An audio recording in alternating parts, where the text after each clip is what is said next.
여러분 안녕하십니까. 독야청청 박이선 인사드립니다.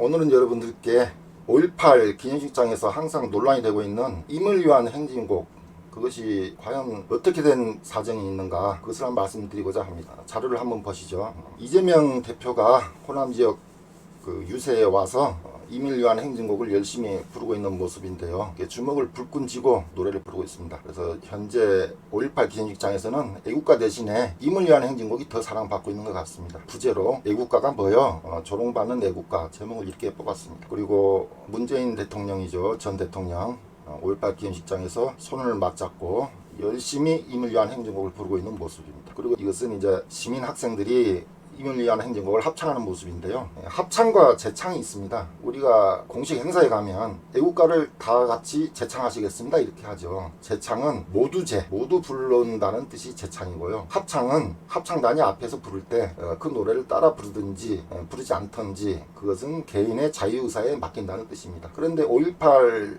단체 진보 좌파 쪽에서는 임을 위한 행진곡을 합창이 아니라 재창, 즉 애국가 수준으로 격상시켜야 된다 이렇게 주장하면서 그런 시도를 꾸준히 해오고 있는 상황입니다. 다음 화면은요, 노무현 전 대통령이 5.18 기념식장에서 태극기를 흔들면서 임을 위한 행진곡 열심히 부르고 있는 모습이고요. 당시 한나라당 대표였던 박근혜 한나라당 대표는 태극기만 흔들면서 임을 위한 행진곡을 부르지 않았습니다. 이렇게 5.18 기념식장에서 임을 위한 행진곡을 부르지 않으면 언론이 가만히 내버려 두질 않습니다. 좌파, 언론, 진보 단체들이 하이에나처럼 달려들어서 왜 부르지 않느냐 이렇게 물어뜯습니다. 임을 위한 행진곡, 이 노래 하나로 진영이 나뉘고 있다, 국민의 편을 가르고 있다, 저는 그렇게 생각합니다. 그러면 진보 좌파 쪽에서는 왜 애국가보다 임을 위한 행진곡을 그렇게 선호할까요? 그리고 왜 애국가를 깎아내리려는 시도를 할까요? 여러분은 혹시 그 소리 들어보셨습니까? 애국가를 작곡한 안익태, 이분이 친일 이명사전에 올라있는 친일파다 이런 소리 들어보셨죠? 과연 그러한가 한번 살펴보겠습니다. 자, 이분이 안익태인데요, 친일파라는 소리를 들으면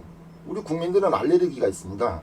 애국가의 순결성이 훼손된다는 것이죠. 애국가를 부를 때마다 머릿속 한쪽에서는 이거 친일파가 만든 노래인데 이건 내가 꼭 불러야 되나? 이런 의문이 들겠죠. 그래서 이 정교조 선생님들이 학교 현장에서 학생들에게 부지런히 가르칩니다. 애국가는 친일파 안익태가 작곡한 곡이야. 이 소리 한 번만 들으면 애국가를 부르고 싶은 마음이 들까요? 들지 않겠죠. 6.25 전쟁 때, 그다음 국제 무슨 경기 때 우리 얼마 많은 사람들이 애국가를 부르면서 전세는 나가고 경기에 이겼을 때 울려 퍼진 애국가를 들으면서 가슴이 벅찼습니까? 그런 애국가를 계속 훼손하고 있는 시도가 있습니다. 훼손하려는. 자, 안익태인데요, 독립운동의 방법에 대해서 제가 한 말씀을 드리고 싶습니다. 여러분, 독립운동이 과연 무엇이라고 생각하십니까? 어떻게 해야 된다고 생각하십니까? 조선 사람 모두가 총칼을 들고 나가서 싸워야 독립운동일까요? 저는 그렇게 생각하지 않습니다. 조선 사람이 가진 그 소질을 발휘하고 자기가 처해 있는 곳에서 능력을 발휘하는 것도 독립운동의 한 가지 방법이에요. 그래서 도산 안창호 선생께서는 뭐라고 말씀하셨냐면, 제발 실력을 기르소서 이렇게 호소했습니다. 무턱대고 총칼 들고 나서는 것만이 독립운동이 아니다. 먼저 실력을 길러야 된다. 실력 양성론을 주장했던 것이에요. 그러니까 안익태와 같은 음악인은 좋은 음악을 작곡하고 세계적으로 두각을 나타냄으로써 우리 조선 사람의 우수성을 나타내는 거 아니겠습니까? 그 다음에 조선 민중의 정신을 일깨우는 것이죠. 그것이 바로 독립운동입니다. 안익태 씨는 1988년 스페인 바르셀로나에서 연주된 코리아 환상곡, 이것을 연주 선보임으로써 세계 각국의 조선 사람의 우수성, 그 다음에 조선의 정서를 잘 표현했다고 그렇게 평가받았습니다. 그리고 합창에서는 조선말로 부르도록 이렇게 할 정도로 민족의식이 아주 뛰어난 분이었어요. 그런데 이 안익태를 친일이다, 몇 가지 사항만 들어가지고 그렇게 몰아세우면 안 된단 말이죠. 당시 언론 기사를 보시겠습니다. 34년 조선일보인데요, 여기 보면 미국 악단의 총아, 우리 음악가 앙군, 첼로 독주가, 이태아느 쾌소식, 거장 짐바리스트 씨도 추천 이렇게 되어 있고요. 그 다음에 북미에 빛나는 동포, 학계에 활동하는 기쁜 소식 해가지고 메뉴에 있는 분이 안익태 씨입니다. 이렇게 당시 언론은 안익태 씨의 동향을 전하면서 그 기사를 보는 우리 조선 사람들은 무척 기뻤겠죠. 조선 사람인 것이 자랑스럽고. 자, 다음 기사 보시겠습니다. 보시면 조선일보와 동아일보인데요, 구주 음악에서 방아타령 방송, 우리 전통 음악을 방송했고요. 그 다음에 부다페스트 심포니단에서 안익태 씨가 지휘했다, 이런 것도 아주 자랑스럽게 나왔습니다. 그다음 동아일보, 약동하는 조선 멜로디, 자작한 조선 환상 교향곡을 이렇게 지휘하고 방송했다는 것인데요. 여기서 말하는 것이 바로 코리아 환상곡입니다. 코리아 환상곡을 이렇게 자작해서 발표했다, 그런 것을 알 수 있고요. 그래서 우리 조선 사람들은 안희태 씨를 조선이 낳은 세계적인 작곡가 겸 지휘가로 이렇게 알고 있었지, 안희태 씨가 친일 행위를 한다, 친일파다, 누구도 그렇게 생각하지 않았습니다. 그리고 안희태 씨는 그 당시 부르고 있던 우리 애국가는 슬픈 곡조였어요. 그래서 그 슬픈 곡조를 부르는 것이 안타까워서 새로운 그 곡조로 작곡을 해가지고 북무에 있는 우리 독립운동 단체에 전달을 합니다. 전달을 해서 그것이 이제 우리 임시정부에서 사용허가를 해서 공식적으로 사용되게 되는데요. 그것은 잠시 후에 말씀드리고, 안희태 씨가 이렇게 활동하는 것을 일본은 좋아하지 않았다는 것이죠. 그것을 보시면, 자, 경성지방법원 검사국 문서가 있습니다. 이 보시면 불허가 출판물 목록이거든요. 여기 보면 대한애국가 출판규칙에 의해서 불허가 이 소리예요. 안희태 이렇게 돼 있잖아요. 그러면 당시 일본 경찰이라든가 검사국에서도 안희태 씨 이렇게 좋지 않은 시각으로 보고 있었는데, 그 시대를 살지 않은 우리들이 지금 와가지고 몇 가지 보도된 기사나 그런 자료를 가지고 안희태 씨는 친일파다 이렇게 몰아세우면 되겠습니까? 그 당시에 조선민중들은 그렇게 전혀 생각하지 않았는데 왜 우리가 안희태 씨를 친일파로 몰아야 됩니까? 저는 그 의도가 의심스럽다고 생각되고요. 다음에 보시겠습니다. 이것은 임시정부 출판물 중 최초의 안희태 작곡 애국가 악보 이렇게 돼 있는데요. 자, 좀 읽어드리겠습니다. 길더라도. 대한민국 임시정부 공보 제29호입니다. 40년도에 애국가 신곡보 사용 허가, 북미 대한민국민의 중앙집행위원회로부터 안희태 씨가 작곡한 애국가 신곡보의 사용 허가를 요구하였으므로 대한민국 국무회의에서 그의 사용을 허가하기로 의결하다, 이랬어요. 그래서 이게 그 안희태 선생이 그 신곡보를 북미 그 독립운동 단체에 제출을 했습니다. 그것을 공식적으로 사용하게 해주십시오, 이렇게 임시정부로 요청이 들어오니까 국무회의를 거쳐서 공식적으로 사용 의결을 했습니다. 그래서 이것이 사용된 것을 보면 중경 임시정부가 안희태 작곡 애국가를 공식 사용했고요. 그다음 1940년 중국 가릉빈관에서 열린 광복군 총사령부 성립 전례에서도 공식적으로 사용되고 연주가 되었습니다. 이것을 보면 진보 좌파 정부는 어떻게 이야기하냐면, 우리 대한민국의 법통이 1948년 이 자유 대한민국이 아니라 상해 임시정부로 거슬러 올라가야 된다, 자꾸 이렇게 이야기를 해요. 물론 그렇다 치고, 그 다음 문재인 대통령 시절에 육군사관학교에 홍범도 장군 흉상이 세워졌지 않습니까? 그걸 세운 이유는 육군사관학교의 뿌리는 만주에 있었던 신흥무관학교다, 그리고 무장독립군이다, 이렇게 하면서 그 홍범도 장군의 흉상을 갖다 세운 것이거든요. 하지만 홍범도 장군은 우리 무장독립군의 씨를 말렸던 자유시 참변과 깊은 관련이 있습니다. 그 부분에 대해서 말씀드릴 기회가 있으면 말씀드리기로 하고, 아무튼 임시정부와 강복군의 법통을 그렇게 따지는 사람들이 왜 임시정부가 공식 사용을 허가하고 강복군에서도 공식적으로 연주되고 불렀던 안희태 작곡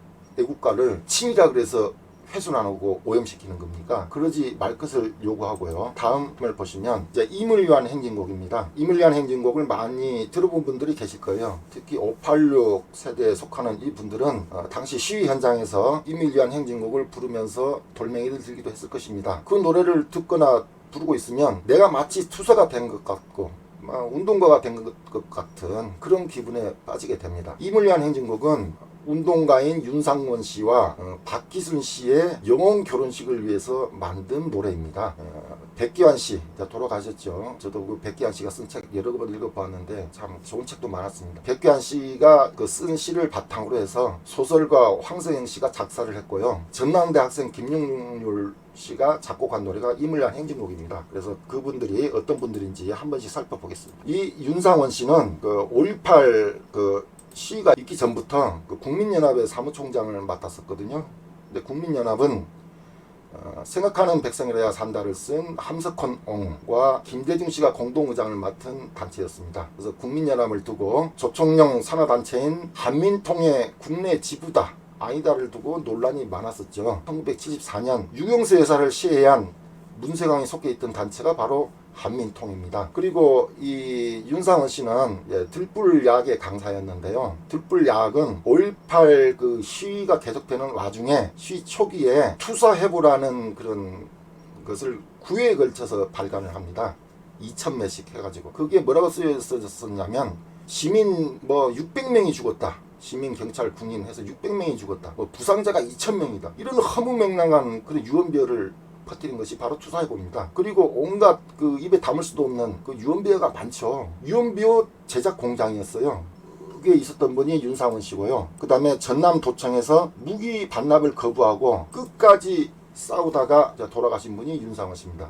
그 시민대책위원회 그 대변인을 맡기도 했었죠. 아주 강경파 중에 한 분이었습니다. 그 다음에 이제 박희순 씨인데요. 이분은 전남대 가두시를 주도한 일로 제적되었습니다. 그리고 이제 공장에 체배해서 있다가 노동자들을 좀 가르치고 교육시켜야겠다 이런 생각을 가지고 들불약을 세워서 강사로 활동을 했습니다. 그래서 이분은 5.18 시기전에 이제 돌아가셨는데요. 1978년 겨울 야학에 쓸 땔감을 야산에서 이제 주워다 놓고 밤에 잠을 자다가 연탄가스 중독으로 안타깝게 돌아가셨습니다. 아무튼 이 두 분을 결혼시켜드리자 해가지고 윤상원 씨와 박희순 씨를 결혼시켜드리자 해서 만든 노래가 임을 위한 행진곡입니다. 그러니까 망자들의 결혼식, 돌아가신 분들, 죽은 분들의 결혼식을 위해서 만든 노래가 임을 위한 행진곡이에요. 이 임을 위한 행진곡을 왜 국가 공식 행사에서 모두 재창을 해야 된다고 주장하는 겁니까? 합창을 하면 그것은 상관이 없어요. 부를 사람은 부르고 아니면 안 부를 사람은 안 부르고 태극기만 흔들고 있으면 되니까 자유의사에 맡겨야지. 저는 그걸 가지고 논란을 자꾸 불러일으키고 국론을